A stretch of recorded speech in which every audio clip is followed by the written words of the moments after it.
Situação de extrema calamidade no Sri Lanka, inclusive com potencial de ser uma catástrofe humanitária, segundo a própria ONU. O que está rolando, por que invadiram o palácio presidencial e quais são as consequências desse ato, já que o presidente vai renunciar? Vácuo de poder, lembrando, é sempre muito perigoso. A Venezuela promete ser um dos países da América Latina que vai apresentar crescimento econômico e está recuperando população, hein? Tem gente voltando para a Venezuela. O que está acontecendo? Fim da crise econômica? Vamos ver que não é bem assim, tá? Ao mesmo tempo, Antony Blinken, que é o secretário de Estado dos Estados Unidos, fez uma reunião ali presencial, inclusive, depois daquela pré-reunião do G20, lá em Bali, na Indonésia, e alguns temas entre Estados Unidos e China foram discutidos de maneira bastante significativa, inclusive o tema Rússia e Taiwan. O que rolou? Se vocês querem entender um pouco mais sobre esses assuntos, e muito mais também sobre geografia, geopolítica, atualidades, política, polêmicas, enfim, tudo para você se manter sempre bem atualizado, já se inscreve no canal, deixa seu like, compartilha esse vídeo, que eu, professor Ricardo, conto muito com a sua ajuda. Belezinha? Link para o curso completo de Geografia, Geopolítica e Atualidades para você pré-vestibulando, concurseiro ou interessado, na descrição. Baratinho, vocês vão se arrepender. E claro, pessoal, se você quiser contribuir sendo membro aqui do canal, isso é sensacional, ótimo. Me ajuda sempre a continuar produzindo bastante conteúdo para vocês, tá bom? Inclusive diariamente. Não postei ontem, né? Mas excetuando ontem, diariamente aqui para vocês. Tamo junto? Então bora lá pro vídeo, ó. Bom, vamos tentar entender o que está acontecendo no Sri Lanka. O Sri Lanka, para quem não sabe, né, muita gente, inclusive, não deve ter nem ouvido falar sobre o Sri Lanka, é uma ilha, ex-colônia da Inglaterra também, junto com a Índia, que fica muito próximo do território indiano. É uma região altamente povoada, não muito populosa, claro, mas altamente povoada, densidade demográfica bem significativa. O Sri Lanka é um país que depende muito de turismo. Turismo e exportação de alguns produtos básicos, como, por exemplo, arroz, como, por exemplo, chá e tal. E é óbvio que dentro dessa convulsão social, dessa convulsão econômica que existe no mundo, aumento do preço dos combustíveis, aumento do preço dos fertilizantes, a própria situação de insegurança alimentar causada pela falta de exportação de grãos, tanto da Rússia como da Ucrânia, a Ucrânia por conta dos portos, a Rússia pelas sanções que vem sofrendo, isso deu uma disparada no preço dos combustíveis e no preço dos alimentos. Lembrando que a pandemia já tinha dado uma distorcida na economia. Somando isso, a gente teve o Sri Lanka recentemente pedindo altos empréstimos internacionais, e claro, é sempre arriscado, você faz empréstimos para fazer investimento em infraestrutura, crescimento, geração de emprego, mas você cria uma situação de instabilidade econômica. Se der tudo certo, beleza, se causa uma pandemia ou uma guerra, obviamente isso vai trazer consequências. Ao mesmo tempo, o presidente, de maneira até mesmo um pouco populista, ele reduziu os impostos, então se gerou um certo desajuste fiscal, muita dívida externa, redução dos impostos, caos econômico, o Sri Lanka não conseguia crescer. Uma situação de hiperinflação, a inflação chegando na casa de 18%, vou até colocar o gráfico aí para vocês, né, da inflação do Sri Lanka. Isso reduziu o poder de compra da população. A gente tem um país hoje que não tem combustível acessível para as pessoas porque acabaram os dólares. Olha isso, não tem mais dólares para você fazer importação de produtos. Como você não consegue importar combustível, as pessoas hoje não podem usar carro. Pessoas foram motivadas a trabalhar de home office, escolas foram fechadas, só pode abastecer caso serviços essenciais, até o próprio setor industrial do país, o setor têxtil, por exemplo, que é bem significativo, corre o risco de ficar parado pela falta de combustível, pela falta de energia, não tem frete para transportar os produtos. Essa situação de insegurança, desemprego, falta de combustíveis, falta de alimentos, inclusive, com um presidente altamente populista que não está conseguindo dar conta do recado, gerou uma onda de manifestações, inclusive violentas em maio, que acabou culminando também com a renúncia do primeiro-ministro, até o familiar do atual presidente, né, que era o presidente Gota. A gente fala o presidente Gota, o nome dele é Gotabaya Rajapaksa, tá? Esse cara, ele é apelidado de Gota até pelo nome um pouco complexo que ele tem, né? E ele inicialmente estava se recusando a fazer a renúncia. A manifestação ela ficou bastante violenta, partiu para cima do Palácio Presidencial, eles invadiram, o presidente conseguiu fugir, segundo já pegou um navio ali da Marinha, já fugiu inclusive da ilha, e muito possivelmente vai apresentar sua renúncia no dia 13 agora, né? Então muito próximo, na semana que vem. Qual que é a grande questão? Não houve tempo de uma transição pacífica para um novo governo. E sempre que você deixa um vácuo de poder, isso é muito perigoso. Porque não existe vácuo de poder. O poder ele vai ser ocupado de alguma maneira. E se for ocupado de maneira revolucionária, isso pode ser para um lado positivo da coisa ou para o lado negativo da coisa. Vide, por exemplo, a Primavera Árabe. Beleza, vamos tirar ditaduras militares ou ditaduras civis que estão há décadas aí no poder. Legal. Qual foi a consequência em 90% dos países? Guerra civil e ditadura, porque você claramente queria tirar alguma coisa, mas não tinha exatamente o que colocar no lugar.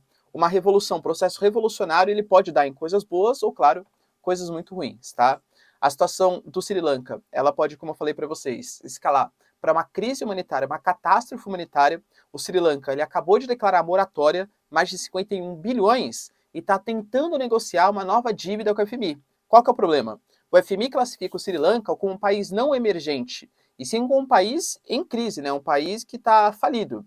Isso exige uma contraposição maior do Sri Lanka em relação a ajuste fiscal, corte de gastos públicos, aumento dos impostos e, claro, uma taxa, um imposto, né, um juros em cima desse empréstimo muito mais significativo. Mais um país com causa humanitário. Inclusive, Estados Unidos até falou que o principal motivo, não concordo, tá?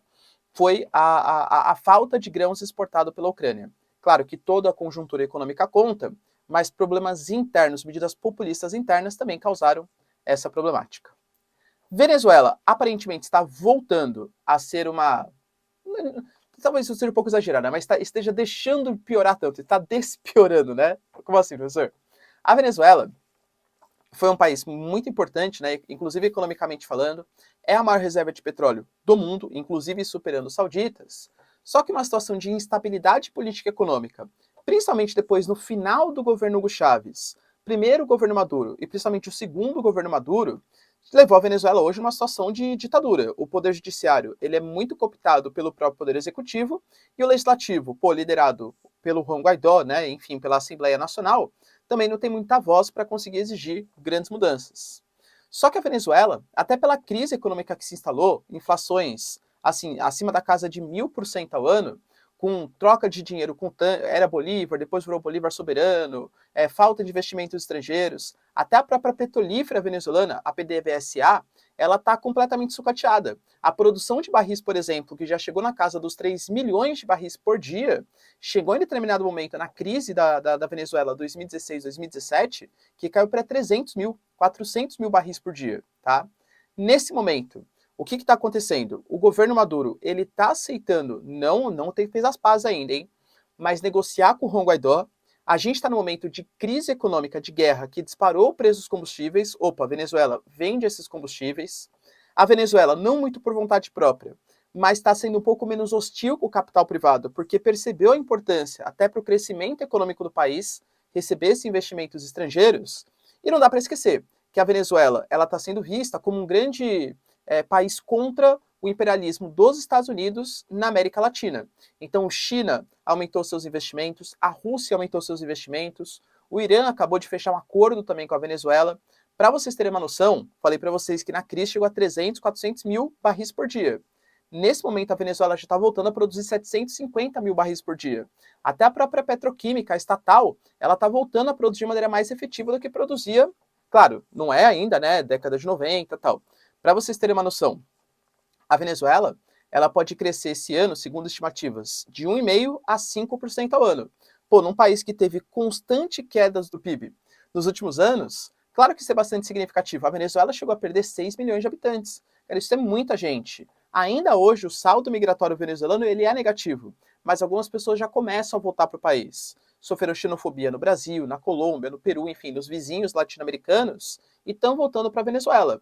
Hoje a situação na Venezuela está menos pior, digamos assim. Está crescendo um pouco mais economicamente. Até tentou, né, se aproximar dos Estados Unidos recentemente, mas não foi muito bem sucedido. Aparentemente a Venezuela ela vai se escorar bastante mesmo em Rússia e China. De novo, não estou falando que a Venezuela está perfeita, mas para vocês terem uma noção, para a Venezuela voltar a ter a economia que ela tinha em 1998, ela precisaria crescer cerca de 10% ao ano nas próximas 2 décadas consecutivas. Cara, de novo, a previsão é, né, 3, 4%, 2%, enfim. Crescer 10% ao ano durante 20 anos, convenhamos que é uma meta bastante ousada. Mais potencial, claro, que a Venezuela tem. E aí, você acredita numa mudança de cenário? Venezuela agora, nova potência econômica mundial? Deixa aí nos comentários. E para finalizar aqui, a gente teve uma reunião, né, que rolou do G20, na verdade, uma pré-reunião. Foi a primeira vez que a Rússia foi confrontada pelo Sergei Lavrov. A Rússia que hoje atacou posições em Kharkiv, atacou regiões com civis também. Isso pode ser utilizado para ainda mais apoio para a Ucrânia, tá? Deixando bem claro. Mas a China, o Antony Blinken, né, o secretário de Estado dos Estados Unidos, se reuniu com a China e discutiu algumas questões. Primeiro, temos uma guerra comercial que foi herdada do governo Trump. Lembra, o Trump ele queria resolver muito o déficit comercial que existe entre Estados Unidos e China, que chegou à casa dos 650 bilhões de dólares por ano. O que ele começou a fazer? Sobretaxar produtos chineses. Exigir uma certo tipo de proteção intelectual frente aos produtos americanos também. A China foi lá e respondeu essas atitudes do Trump. O Trump era extremamente nacionalista, protecionista. E a China respondeu a essas atitudes. Então existe uma guerra comercial até hoje durante o governo Biden. Falou, por exemplo, o Tony Blinken que tem muito medo dessa aproximação entre China e Rússia, porque, segundo o Tony Blinken, a China não está condenando veementemente as ações da Rússia. Nossa, que só ele sabia disso, né? Convenhamos, são parceiros geopolíticos. Da mesma maneira que os Estados Unidos também não condena veementemente atentado aos direitos humanos da Arábia Saudita. E não estou passando pano, né? Estou falando que é geopolítica. Óbvio, os países fazem isso de maneira geral, tá? A China falou que sim, ela condena as ações de guerra, mas que não vai adotar sanções. Inclusive posição parecida com o Brasil. Bolsonaro, que recentemente até elogiou o Putin, falou que não vai adotar sanções econômicas contra a Rússia, e falou que o Putin é um cara que pensa na soberania da Amazônia, hein? Ponto importante. Ao contrário de União Europeia, Estados Unidos e por aí vai. Na soberania da Amazônia para o Brasil, claro, né? E o ponto sensível que ficou sem resposta foi a questão de Taiwan. A China cada vez mais aumenta a pressão para cima de Taiwan.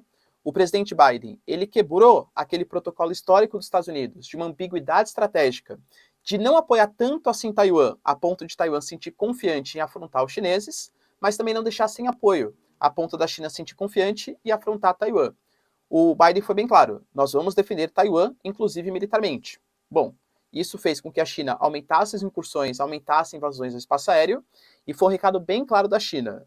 Não interfiram em assuntos internos políticos dos chineses. Isso pode custar caro para os americanos. Ou seja, eu diria para vocês que foi uma tentativa de aproximação. Possivelmente Biden e Xi Jinping podem se unir nos próximos dias, fala do Tony Blinken, mas assim, pontos sensíveis, principalmente em relação a Taiwan, não tem a mínima melhora. E eu duvido que tenha. De novo, se tiver algum tipo de conflito entre China e Taiwan, vai ser muito pior que a guerra entre Rússia e Ucrânia. Belezinha, pessoal? Deu para entender todo esse contexto aí? Tamo junto? Então, se vocês curtiram o vídeo, ó, já deixa seu like, se inscreve no canal. Beijos, abraços e tchau, tchau.